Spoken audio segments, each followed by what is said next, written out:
Don't download Sift Finance app before watching this. If you're thinking about Sift Finance, stop right there for a second. Most people get this wrong. While Sift promises to help you manage your investments and track your finances, it has hidden limitations that could affect how much you really gain from using it. Sift Finance is designed to consolidate accounts, track spending, and give a snapshot of your financial health. The interface is clean, and connecting accounts is relatively easy. But the surprising truth is that not all financial institutions are supported. Some users report missing accounts or incomplete data, which can lead to inaccurate insights. Another important point is automation. Sift offers goal tracking and alerts, but it doesn't actively manage your portfolio or make investment decisions. Many users assume financial management means Sift will optimize their investments at once. It's mostly a tracking and planning tool. Security is also worth mentioning. Sift uses encryption and read-only access, but if you're uncomfortable linking multiple accounts to a third-party app,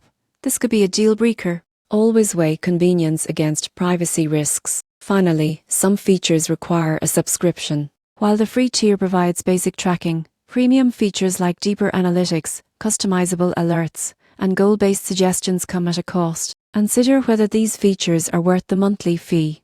In conclusion, don't download Sift expecting a full investment platform. It's best used as a high-level overview tool to track accounts and set goals, not to actively grow your wealth. Understanding its limits will help you use it effectively, saving time while avoiding frustration. Sift is a helpful companion, not a financial advisor.